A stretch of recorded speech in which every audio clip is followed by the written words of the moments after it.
Good morning students. हम पढ़ रहे हैं अपनी जो वैदिक गणित की पहली प्रश्नावली है वो। तो देखिए, पिछली क्लास में हमने बात करें अगर पिछली क्लास की, तो उस क्लास में हमने क्या कर लिया था, निखिलम विधि से भाग कर लिया था, ठीक है ना।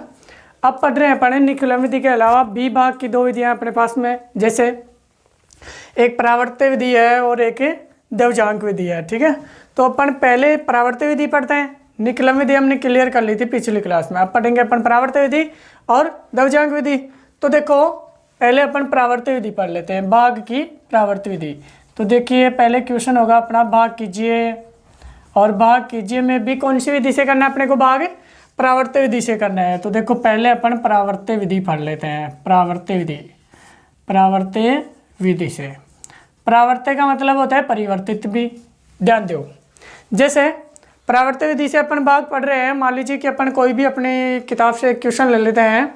जैसे एक क्वेश्चन ले रहे हैं अपन, अपना किताब का है कि उसमें 13,385 है, उसमें भाग करना है अपने को 131 का। 13,000 क्वेश्चन लिखो जी, क्वेश्चन अपना 13,385 में भाग करना है 131 का, यानी कि 131 का। देखो, 13,385 भाग 131 का। और मेथड कौन सा लगाना आपको, परावर्त्य विधि से। तो देखो जी, भाग जैसा कि मैंने निखिलम विधि का बताया, सेम उसी प्रकार है। इसमें केवल और केवल एक परिवर्तित अंक का चयन और किया जाता है। उसमें अपन क्या करते थे, पूरक संख्या निकालते थे। इसमें क्या निकाला जाएगा, विचलन निकाला जाएगा। बाकी तरीका सेम है। तो देखो, ध्यान देना इधर। सबसे पहले अपन ये भाग का प्रारूप तैयार कर लेते हैं जी। ये अपना भाग का प्रारूप हो गया। 3 ब्लॉक बना लिए, फर्स्ट, सेकेंड और थर्ड। अब ध्यान देने की बात यह है कि यहाँ भाग किसका करना है अपने को, 131 का करना है। इसके लिए अपन यहाँ से आधार लिखेंगे। इसके लिए क्या ले रहे हैं अपन, यहाँ आधार ले रहे हैं। आधार यहाँ ले लिया हमने 100। आधार कितना लिया हमने, 100 ले लिया जी। अब आधार 100 है तो यहाँ से क्या निकालना है आपको, विचलन निकालना है। तो विचलन का मैंने आपको पहले भी सूत्र लिखवा दिया था। विचलन का सूत्र क्या होता है, संख्या माइनस आधार। यही लिखवाया था ना पहले भी, संख्या माइनस आधार। संख्या अपने पास में 131 है, तो 131 माइनस आधार कितना करना था इसमें, 100। तो आधार माइनस कर दिया हमने 100। अब ध्यान दीजिए कि यहाँ 131 माइनस 100 करेंगे तो जो विचलन आएगा वो क्या आएगा, +31 आएगा। विचलन कितना आया अपने पास में, प्लस का 31 आ गया। अब विचलन प्लस का 31 है तो उसका क्या निकालना अपने को, परिवर्तित अंक। कौन सा अंक निकालना होता है, परिवर्तित अंक। परिवर्तित अंक, तो इसका परिवर्तित अंक क्या होगा, यदि प्लस का 31 है तो उसका परिवर्तित अंक क्या होता है, माइनस का 31 होता है। तथा यदि माइनस का कोई भी विचलन माइनस का हो तो उसका परिवर्तित अंक क्या होता है, प्लस की संख्या हो जाती है। तो यहाँ से इसका परिवर्तित अंक क्या होगा, -3 और -1 हो जाएगा। या फिर इसे आप -31 के रूप में भी लिख सकते हैं। समझ में आ रहा है ना, यानी कि -3 और -1 इसका क्या हो गया, अपना परिवर्तित अंक हो गया। चलो जी, ध्यान दीजिए इधर। सबसे पहले यहाँ कि अपने आधार में यहाँ कितना लिया हमने, आधार में सैकड़ा यानी 100 ले लिया। क्या करेंगे अपने, यहाँ से 2 अंक उठाएंगे, कहाँ लिखेंगे, तृतीय खंड में लिखेंगे। शेष बचे हुए अंकों को कहाँ लिखेंगे, मध्य खंड में लिखेंगे। रही बात प्रथम खंड की, कि प्रथम खंड में अपने को क्या लिखना है, तो प्रथम खंड में अपने को लिखना है कि जो संख्या यानी कि जिसका भाग देना है, यहाँ से देखेंगे भाजक। जैसे यहाँ देखो 131 है, यहाँ अपन क्या लिखेंगे, 131 लिखेंगे। फिर इसका विचलन लिखेंगे। इसका विचलन कितना आया, 31 आया प्लस का, तो इसका विचलन लिख दिया प्लस का 31। फिर यहाँ क्या लिखना आपको, परिवर्तित अंक। तो यहाँ लिखना आपको परिवर्तित अंक। परिवर्तित अंक क्या है इसका, -3 और -1 है। तो यहाँ लिखेंगे आप परिवर्तित अंक -3 और -1। यहाँ तक क्लियर होगा। अब नेक्स्ट आगे ध्यान देने की बात यह है कि यहाँ से अपन 2 अंक उठाकर कहाँ लिखेंगे, तृतीय खंड में लिखेंगे, इकाई के अंक की तरफ से। यानी कि 8 और 5 को कहाँ लिखेंगे अपन, तीसरे खंड में लिखेंगे जी। समझ में आ रहा होगा सबके। नेक्स्ट बात करें अपन कि शेष बचे हुए अंकों को कहाँ लिखेंगे, मध्य खंड में। तो शेष जो 2-3 अंक बच रहे हैं उनको कहाँ लिखेंगे अपन, मध्य खंड में लिखेंगे। तो यहाँ से लिखेंगे 1, 3 और 3। यहाँ तक कोई दिक्कत है। अब देखो आगे, यहाँ से अपने को करना क्या है, जो मैंने पिछले क्लास में आपको निखिलम विधि से भाग बताया, सेम वही तरीका अपनाना है। उसमें यहाँ आपने क्या लिया था, पूरक संख्या ली थी और उस पूरक संख्या को काम में लिया था। अब की बार यहाँ क्या काम में लेना है अपने को, परिवर्तित अंक काम में लेना है। तो देखो जी, आगे इसका हल कैसे करेंगे, ध्यान से देखना सभी।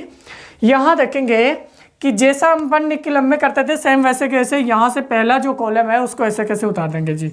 यहाँ कितना आया, 1 आ गया, यहाँ तक कोई दिक्कत नहीं है। अब क्या करेंगे, इस 1 को यानी कि जो भागफल में जो संख्या आ रही है 1, उस भागफल की संख्या 1 को क्या करना है, आपको परिवर्तित अंक से गुणा करना है और इसके आगे की संख्या को नीचे उतारना है।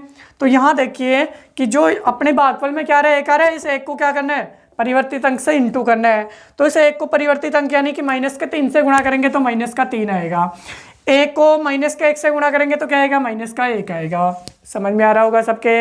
यहाँ से क्या किया हमने, परिवर्तित अंक से 1 को गुणा किया और यहाँ इन्हीं संख्याओं के नीचे संख्या उतार दी। अब एक कॉलम कंप्लीट होने के बाद में दूसरे कॉलम का क्या कर लेते हैं, अपन जोड़ कर लेते हैं जी। तो यहाँ 3 है और ये है -3, +3 से -3 क्या होगा, कैंसिल होकर क्या बचेगा अपने यहाँ 0 बचेगा जी, 0 बचेगा। यहाँ तक भी कोई दिक्कत नहीं है। अब देखिए नेक्स्ट बात करेंगे अपन की, अब की बार भागफल अंक क्या अपने पास में 0 है। भागफल अंक 0 है, इस 0 को भी क्या करना है, इस परिवर्तित अंक से इंटू करना है आपको। तो यहाँ इस 0 को परिवर्तित अंक से इंटू करके क्या करना है, इन्हीं संख्याओं के नीचे लिखना है। तो ध्यान दो, 0 को -3 और 1 से इंटू करेंगे तो क्या आएगा, -3 और 0 और 0 दोनों जगह 0 0 आएगा। तो यहाँ देखिए 0 होगा और यहाँ भी क्या होगा, 0 होगा। यहाँ तक कंप्लीट है। अब ध्यान दो कि अब की बार इस तीसरे कॉलम का क्या करना है, आपको योग करना है। तो यहाँ से इस तीसरे कॉलम का भी योग करो, क्या बचेगा, 3 प्लस का और 1 माइनस का, कितना बचेगा जी, 2 बचेगा। तो यहाँ कितना बच गया अपने पास में, 2 बच रहा है। अब जो भागफल अंक आ रहा है अपना 2, इस भागफल 2 अंक 2 को भी क्या करना है, इस परिवर्तित अंक से इंटू करना है और इन्हीं संख्याओं के नीचे लिखना है। जब लास्ट अंक के नीचे लास्ट अंक आ जाए तो समझना कि अपना भाग कंप्लीट हो गया। तो देखो इस 2 को इस -3 और 1 से गुणा करेंगे तो क्या आएगा, परिवर्तित अंक से गुणा करेंगे तो 2 को -3 से गुणा करेंगे तो क्या आएगा, -6 आएगा। और यहाँ से इस 2 को -1 से गुणा करेंगे तो क्या आएगा, -2 आएगा साहब। ये तीसरे खंड में अपना भाग कंप्लीट हो रहा है। कंप्लीट भाग हो रहा है तो यहाँ जो आएगी वो संख्या क्या होगी अपनी, यहाँ शेषफल होगी, अंतिम शेषफल। तो यहाँ देखो 5 प्लस का है, 2 माइनस का है, कितना बचेगा, 3 बचेगा। तो ये तो 3 बच गया प्लस का। यहाँ 8 प्लस का और 6 माइनस का है, यहाँ कितना बचेगा, 2 बचेगा साहब। तो ये तो क्या है अपना भागफल और ये क्या है जी, शेषफल। ये है अपना शेषफल। शायद भाग का क्वेश्चन क्लियर है परावर्त विधि से। एक बार दोबारा फिर देखिए, देखो जी ध्यान देना इधर सभी। अपनी जो संख्या है 13,385, इसमें भाग करना था 131 का, ध्यान देना सभी। और अपना जो मेथड है वो है परावर्त विधि। तो ध्यान देना, यहाँ से सबसे पहले प्रथम खंड की बात करें तो प्रथम खंड में यहाँ जिस संख्या का भाग देना है 131 लिखा, इसका विचलन प्लस का 31 लिखा और इसका परिवर्तित अंक यानी कि चिन्ह बदल करके यहाँ लिख देंगे -31। ध्यान देना कि आधार में अपने पास में 2 है 0, तो यहाँ से क्या करेंगे अपन, 2 अंक उठाएंगे और कहाँ लिखेंगे, तृतीय अंक में, तृतीय खंड में लिखेंगे जी। अब देखो शेष बचे हुए अंक मध्य खंड में ऐसे कैसे उतार दिए जाते हैं। नेक्स्ट बात करें अपन कि भाग हल कैसे करना है। तो सबसे पहले निकलन विधि की तरह ही फर्स्ट कॉलम को ऐसे कैसे रिपीट कर देंगे, उतार दिया। जो भागफल अंक 1 आया उस भागफल अंक को परिवर्तित अंक से इंटू करेंगे, यहाँ इन्हीं संख्याओं के नीचे उतार देंगे। फिर दूसरे कॉलम का योग करेंगे तो यहाँ 0 बचेगा, भागफल अंक 0 का गुणा किससे करेंगे, परिवर्तित अंक से, यहाँ इनके नीचे उतार देंगे। फिर तीसरे कॉलम का जोड़ करेंगे और यहाँ से 2 बचेगा और ये 2 क्या है, भागफल अंक है, इसको परिवर्तित अंक से इंटू करेंगे, -6 -2 आएगा। यहाँ तृतीय खंड से अंतिम शेषफल जो कि क्या है 23 है। इसी के साथ अपना परावर्त विधि का भाग भी कंप्लीट होता है साहब। अब नेक्स्ट जो मेथड बच रहा है अपना वो दवजांक विधि से भाग की क्रिया बच रही है। तो देखेंगे अभी अपन दवजांक विधि से भी एक भाग और पढ़ेंगे। शायद क्वेश्चन ये समझ में आया होगा सबके। निकलन विधि और परावर्त विधि लगभग सेम सी विधि है, केवल इसमें परिवर्तित अंक और लिया जाता है। तो देखो अब पढ़ रहे हैं अपन दवजांक विधि से भाग। तो देखो जी दवजांक विधि से नेक्स्ट है अपनी विधि है दवजांक विधि।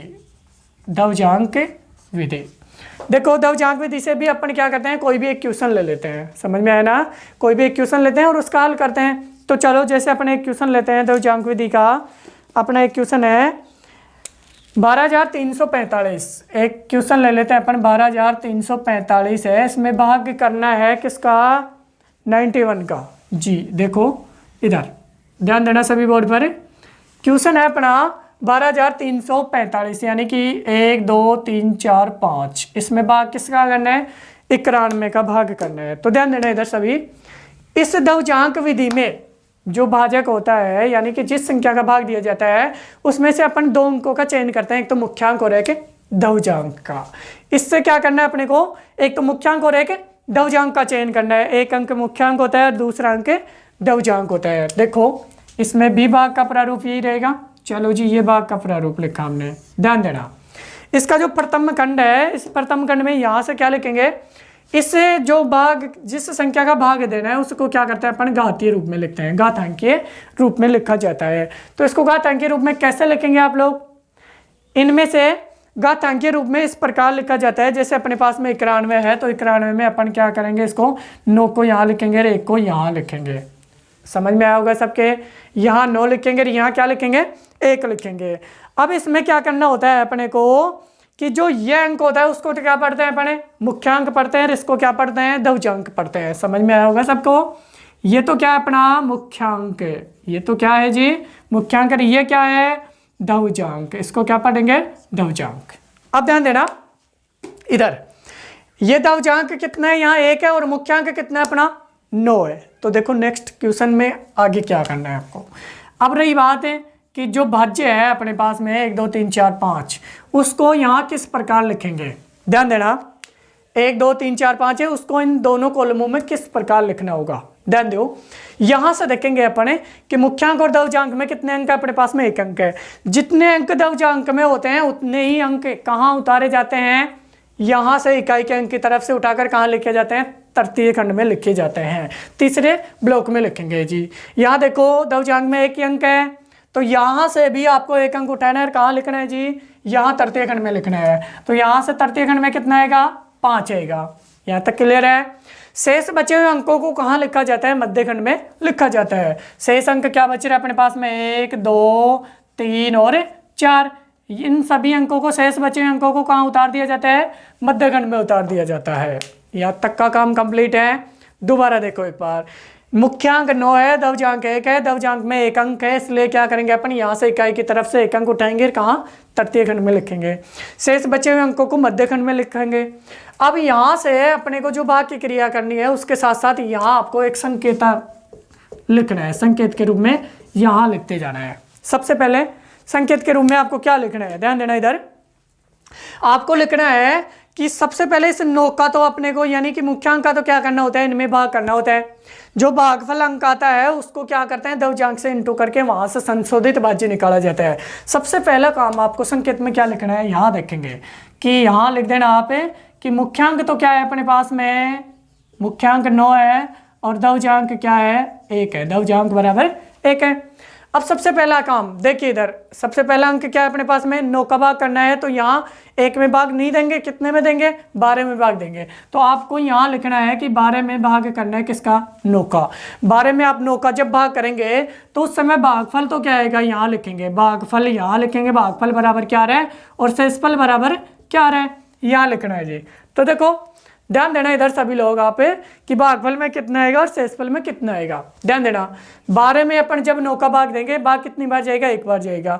1 बार भाग देंगे तो भागफल में तो कितना आया, 1 आया साहब, भागफल अंक 1 हो गया। अब यहाँ से भाग 1 बार जाएगा तो 12 में 9 का भाग दे दिया, 1 बार गया। अब कितना बचा, शेषफल 3 बचेगा, क्योंकि 12 में से क्या करेंगे अपन 9 घटाएंगे तो शेषफल कितना बचेगा, 3 बचेगा। शेषफल अंक को कहाँ लिखेंगे, ध्यान देना इधर, शेषफल को कहाँ लिखेंगे, इस 12 से आगे और इस अगले जो अगला अंक है उससे पहले, यानी कि यहाँ लिखेंगे इन दोनों के बीच में। तो शेषफल कितना बचा अपने पास में, 3 बचा जी। शेषफल को कहाँ लिखा, इस संख्या के आगे और इस संख्या के पहले, यानी इन दोनों संख्याओं के बीच में लिखा। अब ध्यान देना यहाँ अपने पास में क्या है, यहाँ अपने पास में नया भाज्य आया, क्या आया, यहाँ लिखेंगे नया भाज्य। नया भाज्य अब कितना बना, 3 और उतारेंगे आगे तो 33, नया भाज्य कितना हुआ, 33 हो गया। अब देखो नया भाज्य 33 है तो इस 33 से क्या निकालना होता है अपने को, एक संशोधित भाज्य निकालना होता है। क्या निकालते हैं, संशोधित भाज्य, यहाँ लिखेंगे आप संशोधित भाज्य। देखो जी संशोधित भाज्य कैसे निकालते हैं, संशोधित भाज्य निकालते हैं, नया भाज्य उसमें से माइनस क्या करते हैं, नया भाज्य यानी 33 में से माइनस क्या करेंगे, यहाँ अपने भागफल में कितना आया था, 1 आया था ना। तो यहाँ से देखो भागफल अंक कितना आ गया, 1 आ गया था, यहाँ भागफल में 1 आया। अब देखो संशोधित भाज्य कैसे निकालेंगे। नया भाज्य में से माइनस क्या करते हैं, दवजांक इंटू भागफल, दवजांक इंटू भागफल। तो अपने पास में भागफल भी एक है और दवजांक भी कितना है, एक है। तो 1 इंटू 1 माइनस करेंगे तो संशोधित भाज्य कितना बचेगा, 32 बचेगा। संशोधित भाज्य कितना बचा, 32 बचा। आगे देखो संशोधित भाज्य जो 32 है, इस 32 में आगे क्या करना है अपने को, इस मुख्यांक का भाग देना है। तो यहाँ से फिर क्या लिखेंगे आप लोग कि 32 में भाग किसका करना है, 9 का, जिससे क्या प्राप्त होगा आपको, भागफल और शेषफल प्राप्त होगा, भागफल और शेषफल। देखो जी 32 में आपको 9 का भाग करना है तो कितनी बार जाएगा भाग है, 32 में 9 का भाग देंगे तो 9 एकम 9, 9 दूनी 18, 9 तिया 27, 3 बार भाग जा रहा है। तो आप यहाँ तो क्या लिखेंगे, भागफल में तो 3 लिखेंगे। अब 3 बार भाग गया तो 27 आया, 27 का मतलब 32 में से 27 घटाएंगे तो शेषफल कितना बचेगा जी, 5 बचेगा। शेषफल कितना बचा, 5। नेक्स्ट ध्यान दो, यहाँ लिखेंगे आप लोग भागफल में तो कितना आया, 3 आया। शेषफल में जो 5 आ रहा है उसको कहाँ लिखेंगे, इस संख्या के आगे और इस संख्या के पहले। तो आपको यहाँ लिखना है 5 शेषफल। यहाँ तक भी शायद समझ में आ गया होगा। आगे देखेंगे कि अब अपने पास में नया भाज्य क्या बचा, 54। यहाँ लिखेंगे आप क्या, नया भाज्य, नया भाज्य कितना हुआ, 54। नए भाज्य से फिर क्या निकालेंगे, संशोधित भाज्य। तो यहाँ से आपको लिखना होगा संशोधित भाज्य। संशोधित भाज्य निकालने का तरीका मैंने बता दिया कैसे निकालते हैं। नया भाज्य माइनस क्या करते हैं, सॉरी दवजांक इंटू भागफल अंक। तो नया भाज्य अपने पास में 54 है, 54 में से माइनस क्या करना है, भागफल अंक 3 है इंटू दवजांक कितना है, 1 है। यानी कि 54 में से 3 इंटू 1 माइनस करेंगे तो कितना बचेगा, 51 बचेगा जी। कितना बचेगा, 51। अब ने संशोधित भाज्य 51 है तो 51 में क्या करना है आपको, भाग देना है किसका, मुख्यांक का 9 का। तो यहाँ लिखेंगे आप लोग 51 भाग 9, जिससे क्या प्राप्त होगा, भागफल और शेषफल, भागफल और शेषफल। तो देखो भागफल तो कितना आया, 51 में जब 9 का भाग देंगे तो 5 बार जाएगा ना, 9 पंजी 45, यानी कि भागफल में तो कितना आएगा, 5 आएगा। अब 51 में से 45 घटाएंगे तो शेषफल में कितना बचेगा जी, 6 बचेगा। तो यहाँ शेषफल में कितना आया, 6 आ गया। अब ध्यान दो यहाँ से कि यहाँ भागफल में तो कितना बचा, 5 आ गया और शेषफल में कितना आया, 6 आया। तो शेषफल यहाँ भाग कंप्लीट हो गया तो क्या करेंगे, तृतीय खंड में चला जाएगा, यानी कि यहाँ से शेषफल कितना हो गया, 6 हो गया। अब यहाँ नया भाज्य कितना हुआ, 65 हो गया। अब यहाँ अगर तृतीय खंड में अपना जो शेषफल है वो आ जाता है तो क्या करते हैं, यहाँ अंतिम शेषफल निकाल लिया जाता है और यहाँ अपना भाग कंप्लीट हो जाता है। तो यहाँ से देखेंगे कि अंतिम शेषफल क्या होगा, ये तो अपना भागफल हो गया। अब अंतिम शेषफल देखेंगे। देखो जी अंतिम शेषफल कैसे आएगा, यहाँ लिख रहा हूँ मैं, यहाँ देखेंगे अपन अंतिम शेषफल, अंतिम शेषफल। देखो अंतिम शेषफल कैसे निकालते हैं, अंतिम यानी कि यहाँ नया भाज्य क्या बना, 65 बना। तो यहाँ लिखो आप नया भाज्य 65 जो नया भाज्य उसमें से माइनस क्या करेंगे, भागफल अंक इंटू दवजांक। तो भागफल कितना है, 5 इंटू दवजांक कितना है, 1। यानी कि 65 में से माइनस क्या करना है आपको, 5 इंटू 1 यानी कि 5 माइनस करना है तो कितना बचेगा, 60। यानी कि अपना अंतिम शेषफल कितना बचेगा, 60 बचेगा, 60। समझ में आया होगा सबके। दवजांक विधि से भी भाग की क्रिया कंप्लीट है साहब। यहाँ देखो ये तो क्या है अपना भागफल और ये क्या है अपना शेषफल। समझ में आ गया होगा। दोबारा देखिए एक बार दवजांक विधि से 1 2 3 4 5 में भाग करना था 91 यानी 91 का। तो यहाँ से मुख्यांक और दवजांक के रूप में छांटकर इन्हें घातांक के रूप में फर्स्ट खंड में लिख देंगे। यहाँ से देखेंगे कि दवजांक 1 अंक है, इसलिए यहाँ से 1 अंक उठाया कहाँ लिख दिया, तृतीय खंड में लिखा। नेक्स्ट जो शेष संख्या बची उनको कहाँ करते हैं, मध्य खंड में उतार दिया जाता है। अब यहाँ इस मुख्यांक का भाग देंगे 12 में तो कितनी बार जाएगा, भागफल 1 आएगा, शेषफल कितना आएगा, 3 आएगा। शेषफल को यहाँ लिखेंगे इसके आगे और भागफल को यहाँ नीचे उतार देंगे। यहाँ से नया भाज्य 33 बना। इस नए भाज्य से एक संशोधित अंक निकाला, संशोधित भाज्य निकाला जाता है। वो कैसे निकालते हैं ध्यान देना इधर। संशोधित भाज्य निकालने का तरीका है कि नए भाज्य में से माइनस क्या करते हैं, भागफल अंक इंटू दवजांक। समझ में आ रहा है ना। तो भागफल इंटू दवजांक माइनस करेंगे, नया संशोधित भाज्य 32 बचेगा। फिर 32 में 9 का भाग देंगे, 3 बार जाएगा तो यहाँ से शेषफल 5 बचेगा और भाग 3 बार गया तो भागफल 3 हो गया। फिर यहाँ से हल करेंगे, इस प्रकार पूरा क्वेश्चन हल होगा। अंतिम शेषफल 60 आएगा और अपना भागफल क्या आएगा, 135 आएगा। ये इसका राइट आंसर है जी। ये अपना दवजांक विधि से भी भाग क्लियर हो गया। अब अपना जो 1.1 प्रश्न आ रही थी वो शायद लगभग कंप्लीट है। इनसे रिलेटेड अदर जो भी क्वेश्चन हैं वो आप खुद करेंगे, फिर भी कोई समस्या हो तो आप समझ सकते हैं। देखो जी, इसके आगे पढ़ रहे हैं अपने वर्ग संक्रिया पढ़ेंगे, वैदिक गणित की वर्ग संक्रिया। देखो नेक्स्ट, अब चलते हैं अपन वर्ग संक्रिया में। वर्ग संक्रिया के भी 2-3 तरीके हैं, वो अपन पढ़ते हैं आगे। चलो देखो जी,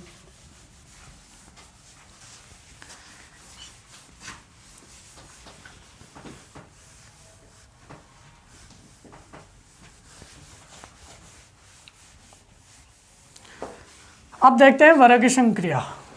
वर्ग संक्रिया अगला पॉइंट है अपना वैदिक गणित का वर्ग संक्रिया का।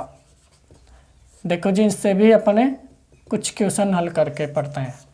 देखो ध्यान दो, जैसे कि अपना पहला सूत्र है वर्ग संक्रिया का, यावदूनम तावदूनी द्वारा। देखो एक उपसूत्र है अपना, उपसूत्र यावदूनी तावदूनम, यावदूनम तावदूनी, यावदूनम है क्या अपना, यावदूनम तावदूनी, ये अपना सूत्र है साहब, एक उपसूत्र है। देखो इधर उपसूत्र यावदूनम तावदूनी से क्या पढ़ेंगे अपन, वर्ग पढ़ेंगे, से वर्ग। अब देखो इससे अपन क्या करते हैं, एक क्वेश्चन लेकर के चलते हैं, इससे रिलेटेड एक उदाहरण ले लो या क्वेश्चन ले लो, कोई भी संख्या ले लो। देखो इधर इसका जैसे अपन एक क्वेश्चन ले लेते हैं, एक एग्जांपल ले लो, 100 छक्का करना है अपने को इस विधि से। कितने का करना है, 100 छक्का। पहले मैं इसका एक सूत्र लिखवा देता हूँ। देखो इधर इससे रिलेटेड अपना सूत्र क्या होगा, ध्यान देना। इससे रिलेटेड अपना सूत्र है यावदूनम तावदूनी वर्ग से। देखो इसमें सबसे पहले क्या होता है, अपने 2 खंड बनाए जाते हैं। उन दोनों खंडों में क्या लिखा जाता है, पहले खंड में तो लिखेंगे अपन संख्या प्लस विचलन।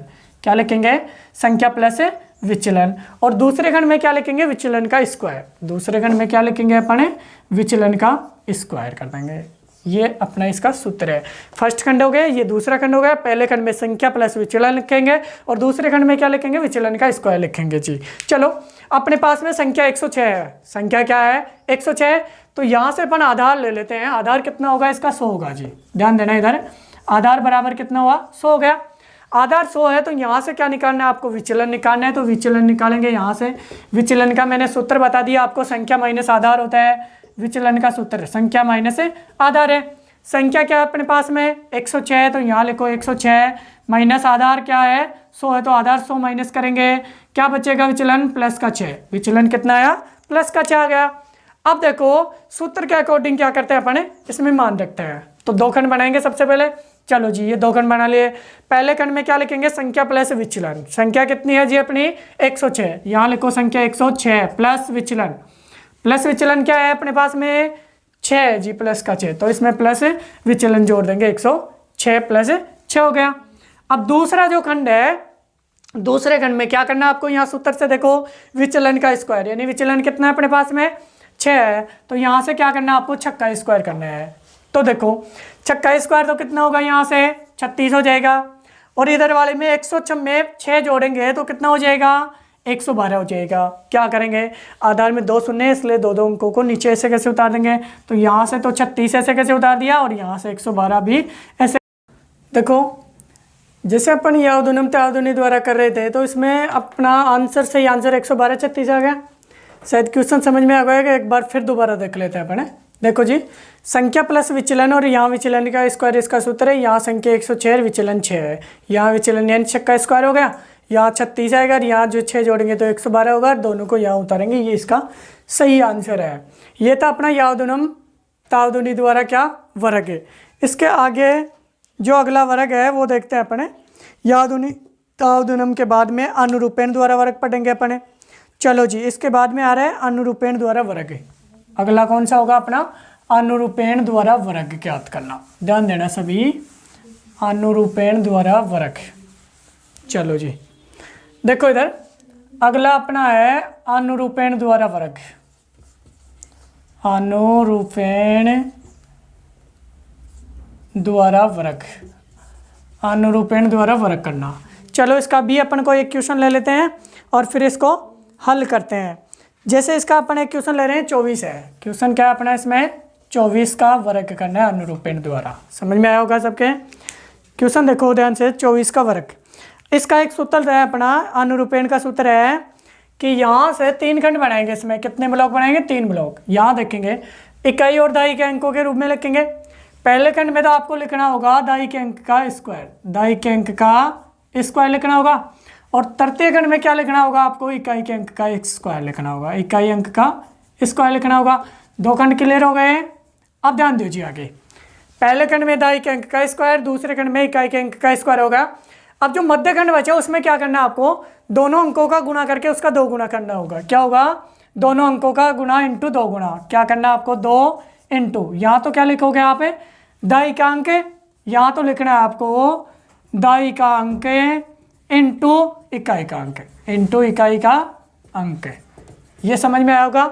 चलो जी, सूत्र को ध्यान से पढ़ना, नोट कर लेना और याद भी करना अच्छी तरह। चलो ध्यान दो आगे।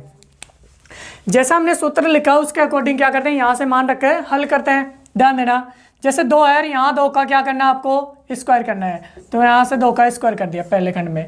दूसरे खंड में 2 इंटू इकाई दाई का अंक तो क्या है? 2 इंटू इकाई का अंक क्या है? 4 है, तो यहाँ से 4 लिखेंगे। तीसरे खंड में इकाई के अंक का स्क्वायर करना है आपको, यानी कि 4 का क्या करना है? स्क्वायर करना है। समझ में आ गया? तो यहाँ से देखो 4 का स्क्वायर करेंगे 4 आएगा, 2 इंटू 2 4, 4 को 4 से गुणा करेंगे 16 आएगा। फिर यहाँ 4 का स्क्वायर कितना होगा? 16 होगा। तो 4 का स्क्वायर यहाँ से भी क्या करेंगे? 16 करेंगे। अब इनको एक एक नियम के रूप से लिखेंगे तो 6 और 1 होगा, फिर यहाँ भी 6 और 1 होगा, और यहाँ कितना होगा? 4 होगा। यहाँ से एक अंक, यानी कि यहाँ 6 उतार दिया। आ रहा है ना समझ में? ये जो 1 है ये इस 6 में जाकर प्लस होगा, 6 और 1 कितना हो जाएगा? 7 हो जाएगा। इसी प्रकार ये जो 1 है इस 4 में जाकर जुड़ जाएगा, कितना होगा? 4 और 1 5 हो जाएगा। यानी कि अपना राइट आंसर कितना होगा? 576 होगा। समझ में आ रहा है ना सबके? दोबारा देखो एक बार, यहाँ एक दाई का अंक 2 था, इसका स्क्वायर होगा। फिर 2 इंटू दाई का अंक इंटू इकाई का अंक के अकॉर्डिंग यहाँ मान रखा। फिर यहाँ से देखेंगे कि 4 इकाई का अंक 4 है, 4 का स्क्वायर कर दिया। यहाँ इसका मान 16 है, इसका मान भी 16 है, इसका स्क्वायर 4 होता है। यहाँ इनको इस रूप में लिख करके 576 अपना क्या है? सही आंसर है। ये कौन सा सूत्र था अपना? अनुरूपेण सूत्र से, या ये सूत्र था अपना अनुरूपेण सूत्र। आ रहा होगा समझ में? चलो जी, वर्ग का अगला सूत्र देखे कौन सा अपना? एक सूत्र और है, एकाधिकैन पूर्वेण, है ना? बाकी फिर आप खुद कर लेना। एकाधिकैन पूर्वेण से और बता देता हूँ मैं वर्ग ज्ञात करना। चलो जी, एकाधिकैन पूर्वेण द्वारा वर्ग ज्ञात करना। एकाधिकैन पूर्वेण का अर्थ सभी जानते होंगे, एक अधिक करना होता है पहले का, है ना? चलो ध्यान दो, एकाधिकैन पूर्वेण द्वारा वर्ग है सूत्र, एकाधिकैन द्वारा सूत्र, एकाधिकैन पूर्वेण द्वारा वर्ग सूत्र, एकाधिकैन पूर्वेण द्वारा वर्ग ज्ञात करना है। चलो जी, पहले मैं इसका सूत्र लिखवा देता हूँ, फिर इसका एक अपने एग्जाम्पल लेकर के इसको भी हल करेंगे। यहाँ देखो, इसमें 2 ब्लॉक बनाएंगे। पहले खंड में तो क्या लिखना है आपको? दाई का अंक, दाई अंक इंटू उसका एकाधिक लिखना है। इंटू क्या लिखना है आपको? उसका एकाधिक। आ रहा है ना समझ में? एकाधिक। और यहाँ क्या लिखना है आपको? इकाई के अंक का स्क्वायर। इकाई अंक का क्या करना होगा आपको? स्क्वायर करना होगा वर्ग में। चलो ध्यान दो, जैसे क्वेश्चन ले लेते हैं अपन। इसमें एक कोई भी क्वेश्चन है, जैसे अपना है इसमें 85 है। क्वेश्चन क्या लिया हमने इसमें? 85 ले लिया जी। 85 का स्क्वायर करना है। इसमें एक इंपॉर्टेंट चीज़ और ध्यान देने योग्य है कि इसमें एकाधिकैन पूर्वेण से जब अपन क्वेश्चन हल करते हैं तो उसमें इकाई का अंक, यानी कि जो चरम मान होता है वो क्या होना होता है? 5 होता है। समझ में आ रहा है ना? यानी कि चरम मान 5 होता है, अर्थात इकाई का अंक 5 होता है। तो देखो, यहाँ से सूत्र के अकॉर्डिंग अपन इसमें मान रखते हैं। ध्यान देना सभी इधर है। दाई का अंक कितना है इसमें? 8 इंटू एकाधिक। 8 का एकाधिक कितना होगा जी? 9। तो यहाँ 8 का एकाधिक 9 हो गया। इधर बात करें अपन दूसरे खंड की, तो इकाई का अंक क्या है? 5 है। 5 का क्या करना है आपको? स्क्वायर करना है। आ रहा है ना समझ में? तो यहाँ से 5 का स्क्वायर कितना होगा? 25 होगा। समझ में आ रहा है ना? 5 का स्क्वायर 25 हो गया। 8 को 9 से गुणा करेंगे तो कितना आएगा? 8 9 72 आ रहा है। 8 को 9 से गुणा करेंगे तो कितना आया? 72 आएगा। यहाँ से इन दोनों अंकों को ऐसे कैसे उतार देंगे? 72 और 25। समझ में आ गया होगा सबके? ये था अपना एकाधिकैन पूर्वेण द्वारा वर्ग ज्ञात करना। सूत्र याद करेंगे, अच्छी तरह समझेंगे। इस दाई का अंक होगा और उसका एकाधिक होगा, और यहाँ इकाई के अंक का क्या हो जाएगा? स्क्वायर हो जाएगा। यहाँ तक क्लियर है सबके? ये तो थे अपने वर्ग निकालने के सूत्र, समझ में आ रहा होगा। ये लगभग कंप्लीट है। जैसे द्वंद्व योग वगैरह हैं वो आप खुद करेंगे उदाहरण की सहायता से। बाकी आगे पढ़ते हैं अपने घनफल। घनफल में जैसे अपन पहला सूत्र पढ़ेंगे निखिलम विधि, समझ में आ रहा ना। अब पढ़ते हैं अपन घनफल। देखो घनफल की संक्रिया, देखो जी आगे पढ़ रहे हैं अपन घन संक्रिया। घन संक्रिया वैदिक गणित में घन संक्रिया, इसका पहला सूत्र ले लेते हैं अपन निखिलम सूत्र से। पहला सूत्र ले रहे हैं अपन निखिलम सूत्र से। देखो निखिलम सूत्र से घन ज्ञात करना। पहले मैं इसका सूत्र बता देता हूँ, फिर आगे इसका कोई भी एक एग्जाम्पल लेकर के हल करेंगे। चलो जी, इसका सूत्र है, 3 खंड बनाएंगे। तीनों खंडों में पहले खंड में तो आपको लिखना होगा संख्या प्लस 2 इंटू विचलन। संख्या प्लस 2 इंटू विचलन, पहला खंड कंप्लीट है, संख्या प्लस 2 इंटू विचलन। दूसरे खंड में आपको लेना होगा 3 इंटू विचलन का स्क्वायर, 3 इंटू विचलन का स्क्वायर। और तृतीय खंड में आपको लेना होगा विचलन की घात 3। विचलन की घात कितनी लेनी है आपको? 3 लेनी है। ये तो इसका सूत्र हुआ जी, ध्यान देना सभी इधर। सूत्र में पहले खंड में क्या लेना है आपको? संख्या प्लस 2 इंटू विचलन। फिर मध्य खंड में क्या लेना है आपको? 3 इंटू विचलन का स्क्वायर। और फिर जो तीसरा खंड है उसमें क्या लेना है आपको? विचलन की घात 3। ये कौन सा सूत्र है? निखिलम सूत्र है। चलो जी, इसका अपन एक उदाहरण ले लेते हैं, कोई भी संख्या लेकर के उसको हल करते हैं। जैसे अपन एक क्वेश्चन ले लेते हैं, जैसे है कि क्वेश्चन है अपना 27। क्वेश्चन क्या है? 27 का घनफल करना है आपको, समझ में आ रहा है ना। 27 का क्या करना है? घनफल करना है। तो ये तो था अपना आधार विधि से। मैं आपकी बार उपाधार विधि से और बता देता हूँ आपको। ये तो था अपना आधार विधि से, आधार विधि से साहब। आधार विधि और उपाधार विधि में डिफरेंट क्या है, अंतर क्या है, वो मैं यहाँ ध्यान से समझा देता हूँ, बोर्ड पर देखना इधर। अब की बार मैं आपको बता रहा हूँ उपाधार विधि से। उपाधार विधि से, उपाधार विधि में इसमें अंतर क्या है? देखो इधर, इस खंड को तो आपको आधार विधि में जो है उस खंड को आपको यहाँ उपाधार अंक के स्क्वायर से गुणा करना होता है, इस खंड को उपाधार अंक से गुणा करना होता है, बाकी सेम है। आ रहा ना समझ में? चलो जी, इसका भी सूत्र मैं यहाँ बता देता हूँ। यहाँ आपको लिखना होगा उपाधार अंक, उपाधार अंक का स्क्वायर। यहाँ लिखो उपाधार अंक का स्क्वायर इंटू, ऐसे कैसे उतार देंगे बाकी का? संख्या प्लस 2 इंटू विचलन। और यहाँ मध्यखंड में क्या लिखना होगा आपको? मध्यखंड में लिखना होगा आपको उपाधार अंक इंटू 3 इंटू विचलन, 3 इंटू विचलन। और तृतीय खंड में क्या लिखना होगा जी? विचलन की घात 3। सेम ऐसे कैसे लिखना होगा? ये तो अपना इसका सूत्र है। तो ध्यान देना इधर। अब बात करें अपने इस 27 के हल की, तो ये उपाधार विधि से हल होगा अपना। तो देखिए यहाँ अपन आधार ले लेते हैं, इसमें से इसका आधार कितना ले लेते हैं अपने? 10 ले लेते हैं। आधार कितना है? 10 है। तो उपाधार अंक का चयन करना पड़ेगा। उपाधार अंक कितना होगा जी अपना? उपाधार अंक होगा यहाँ 2। आ रहा है ना समझ में? अब ध्यान दे यहाँ से कि अपने पास में विचलन क्या होगा। तो विचलन निकालने का सूत्र लिखो पहले। विचलन बराबर होता है अपने पास में संख्या माइनस आधार इंटू उपाधार अंक, आधार इंटू उपाधार अंक, यही होता है ना। संख्या क्या है अपने पास में? क्वेश्चन में 27 है, तो यहाँ से लिखो 27 माइनस आधार कितना है? 10 इंटू उपाधार कितना है? 2। हल करेंगे तो विचलन कितना बचेगा जी? प्लस का 7 विचलन आएगा। समझ में आया होगा सबके? यहाँ सूत्र के अकॉर्डिंग तीनों खंडों में क्या करते हैं अपन? मान रखते हैं। तो ध्यान दो, यहाँ से पहले उपाधार अंक की बात करें, उपाधार अंक 2 है, तो यहाँ से लिखेंगे 2 की घात 2 इंटू संख्या, संख्या कितनी है जी अपनी? 27 है, तो संख्या 27 प्लस 2 इंटू विचलन कितना है? 7 है। पहला खंड कंप्लीट हो गया साहब। दूसरे की बात करें तो उपाधार अंक का गुणा है, तो उपाधार अंक 2 से गुणा करेंगे। 3, सूत्र से 3 लिखा है, ऐसे कैसे? इंटू विचलन, विचलन कितना निकाला हमने? 7, तो विचलन का भी गुणा कर दिया। तीसरे खंड में विचलन की घात 3 करनी है, यानी कि 7 की घात 3 करनी है साहब आपको। चलो यहाँ ध्यान देंगे, हल करेंगे। 2 का स्क्वायर कितना होता है जी? 4 इंटू 7 को 2 से गुणा करेंगे 14, और 14 को 27 जोड़ेंगे तो कितना आएगा? 41 आएगा। समझ में आ रहा होगा सबके?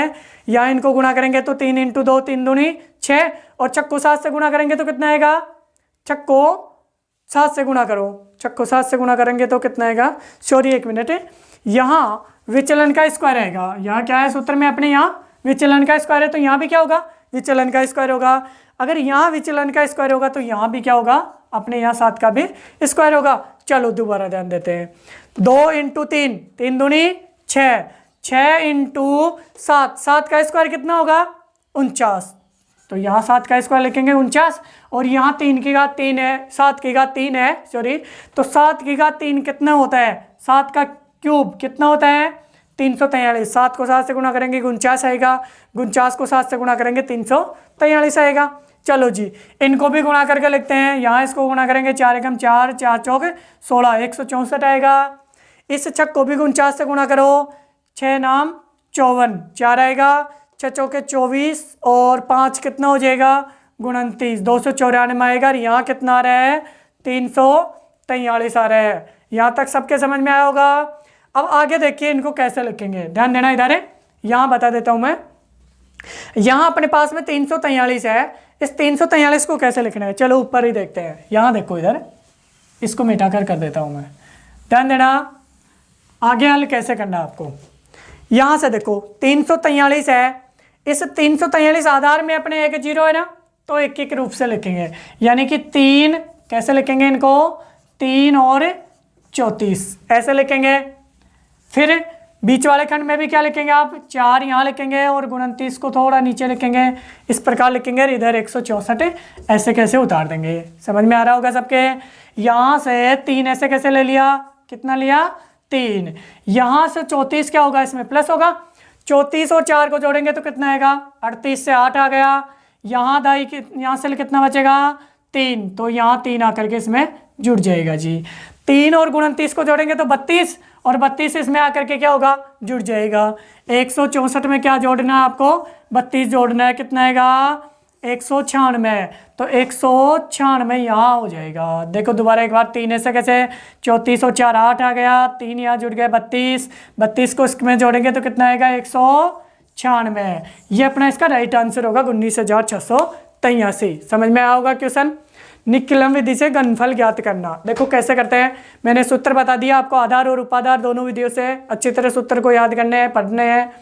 साथ ही सूत्र के अकॉर्डिंग अपन यहाँ मान रखेंगे, इसको हल करेंगे, हल करने पर ये संख्याएं प्राप्त होगी। ये अपना राइट आंसर 19,683 होगा। ये निकलम विधि से अपना घनफल था। ध्यान से देखिए क्वेश्चन को। फिर अगला पढ़ते हैं अपन अनुरूपेण द्वारा घनफल। लगभग घनफल के 2-3 क्वेश्चन हो जाएंगे, बाकी अदर जो भी क्वेश्चन है उन सबको आपको खुद को हल करना है जी। चलो अगला देखते हैं अपन अनुरूपेण द्वारा घनफल ज्ञात करना। अनुरूपेण द्वारा घनफल, चलो जी पहले अनुरूपेण का अपन सूत्र पढ़ रहे हैं। अनुरूपेण द्वारा घनफल, यहाँ लिखो अनुरूपेण द्वारा घनफल, अनुरूपेण द्वारा घनफल क्रिया। चलो जी, जैसे इसका अपन एक क्वेश्चन ले लेते हैं अनुरूपेण द्वारा घनफल ज्ञात करने का। मान लीजिए कि क्वेश्चन है अपना 52 है, क्वेश्चन क्या है 52 है। 52 का क्या करना है आपको, क्यूब करना है, घनफल ज्ञात करना है। पहले इसका अपन एक बार सूत्र देखते हैं। इस अनुरूपेण द्वारा घनफल ज्ञात करने पर अपने को 4 खंड बनाने होंगे। कितने ब्लॉक बनाएंगे, 4 ब्लॉक बनाएंगे। यहाँ देखिए पहले खंड में तो क्या करना होगा आपको, पहले खंड में आपको करना होगा दाई के अंक की घात 3, दाई अंक की क्या करनी होगी, क्यूब करनी होगी। लास्ट खंड में क्या करनी होगी आपको, इकाई के अंक की क्यूब करनी होगी, इकाई के अंक की क्या करनी होगी क्यूब, यानी कि घात 3 करेंगे। पहले खंड में दाई की घात 3 है और दूसरे खंड में इकाई के अंक की घात 3 करेंगे। रही बात जो मध्य खंड है दोनों, उन मध्य खंडों में क्या करना है आपको, एक तो 3 से इंटू करना है दोनों में, 3 से क्या करना है दोनों में इंटू करना है। साथ ही यहाँ तो क्या करना है आपको, दाई के अंक का स्क्वायर करना है। क्या करना है, दाई अंक का स्क्वायर। और यहाँ क्या करना है, इकाई के अंक से इंटू करना है, इकाई के अंक से भी इंटू करना है। इसमें क्या करना है आपको, इसमें दाई का अंक तो इंटू करना है, दाई का अंक इंटू करना है, और इकाई के अंक का क्या करना है, यहाँ स्क्वायर करना है, इकाई के अंक का क्या करना होगा स्क्वायर। एक बार दोबारा से फिर सूत्र समझेंगे, ध्यान देना सभी बोर्ड पर। देखिए ध्यान से, जो अपना क्वेश्चन है उसमें अकॉर्डिंग अनुरूपेण द्वारा घनफल ज्ञात करना। 52 है, एक इकाई का अंक है, एक दाई का अंक है। पहले खंड में दाई के अंक की घात 3 करनी है, लास्ट वाले खंड में इकाई के अंक की घात 3 करनी है। क्लियर। मध्य खंड जो बच रहे हैं उनमें दोनों में ही 3 से आपको इंटू करना है, और इसमें तो दाई के अंक का स्क्वायर करके इकाई के अंक से गुणा करना है, इसमें दाई के अंक से गुणा करके इकाई के अंक का स्क्वायर करना है जी। यहाँ तक क्लियर हो गया होगा। चलो जी, सूत्र के अकॉर्डिंग अपन क्वेश्चन को हल करते हैं, यानी कि यहाँ मान रखते हैं। देखो यहाँ से दाई का अंक कितना है 5 है, तो यहाँ से दाई के अंक यानी कि 5 का क्यूब करेंगे, सॉरी क्यूब, इस यहाँ घन हो गया। अब दूसरे खंड में मान रखेंगे 3 इंटू ढाई के अंक का स्क्वायर यानी कि 5 का स्क्वायर इंटू इकाई का अंक क्या है जी 2। ये दूसरा खंड भी कंप्लीट है। तीसरे खंड में देखो जी 3 इंटू ढाई का अंक कितना है जी 5 इंटू इकाई का अंक का स्क्वायर यानी कि इकाई का अंक क्या है 2 का स्क्वायर हो गया। और तीसरा खंड क्या है जी इकाई के अंक की क्यूब यानी कि 2 की घात 3 करनी है साहब। यहाँ तक क्लियर हो रहा है ना, समझ में आ रहा है सबके। चलो जी इसको हल करेंगे। 5 की घात 3 यानी 5 गुना 5 कितना आएगा 125 आएगा साहब। 5 इंटू 5 25 और 25 को 5 से गुना करेंगे तो 125 आएगा। आगे देखते हैं कि यहाँ कितना आएगा। यहाँ देखो 5 का स्क्वायर कितना होगा 25 होगा और 25 को 3 से गुणा करेंगे तो कितना आएगा 25 या 75 आएगा और 75 को 2 से गुणा करेंगे तो कितना आएगा 150 आएगा। दूसरे खंड में कितना आया 150। तीसरे खंड की बात करते हैं। 5 को 3 से गुणा करेंगे 15 आएगा और 2 का स्क्वायर करेंगे तो कितना आएगा 4 आएगा। तो 2 का स्क्वायर 4 है, 4 को 15 से गुणा करेंगे तो 15 चौक 60 आएगा जी। और यहाँ 2 की घात 3 यानी 2 गुणा 2 4, 4 इंटू 2 8 आएगा। यहाँ तक भी समझ में आया होगा सबके। अब इनको भी एक एक रूप में लिखेंगे। जैसे यहाँ से 8 उतार दिया, यहाँ से 0 और 6 उतार देंगे, यहाँ से 0 और 15 उतार देंगे और यहाँ 125 ऐसे कैसे उतार देंगे। यहाँ तक कोई समस्या नहीं है, ध्यान देना। आगे देखिए, आगे देखो, यहाँ से तो 8 ऐसे कैसे उतार दिया, यहाँ से 0 भी ऐसे कैसे उतार देंगे और ये जो 6 है वो जाकर के 0 में जुड़ जाएगा। 6 क्या होगा 0 में जुड़ेगा तो 6 में 0 जोड़ेंगे तो कितना आएगा 6 आ जाएगा। और यहाँ से ये 15 125 में आकर जुड़ेगा तो 125 प्लस 15 कितना होगा जी 140 होगा। 140 अर्थात अपना सही आंसर कितना होगा, यहाँ से होगा अपना 1,40,608। ये अपना सही आंसर है। दोबारा ध्यान दो एक बार फिर से क्वेश्चन में अनुरूपेण द्वारा घनफल। यहाँ तो दाई के अंक की क्यूब हो जाएगी और यहाँ इकाई के अंक की क्यूब हो जाएगी। रही बात मध्यखंड होगी तो 3 से दोनों को गुना करना है, दाई का अंक का स्क्वायर करना है और इकाई के अंक का केवल गुणा करना है। यहाँ दाई के अंक का गुणा करके इकाई के अंक के स्क्वायर का गुणा करना है जी। सूत्र के अकॉर्डिंग मान रखेंगे, हल करेंगे क्वेश्चन को। अपना राइट आंसर आएगा 14,0608। ये सही हल होगा। अभी बात करते हैं अपने वर्गमूल और घनमूल की। तो मैं 2 क्वेश्चन आपको वर्गमूल और घनमूल के 2 क्वेश्चन और बता देता हूँ, ठीक है ना, या फिर कल की क्लास में कर लेंगे, थोड़ा सा लंबा हो जाएगा। चलो अपन नेक्स्ट क्लास में और देख लेंगे वर्गमूल और घनमूल। अब बात करते हैं अपने जब वर्ग और घन की, तो लगभग क्लियर है। बाकी के क्वेश्चन आप खुद को करने हैं। अगली क्लास में अपन पढ़ेंगे वर्गमूल और घनमूल। Thank you.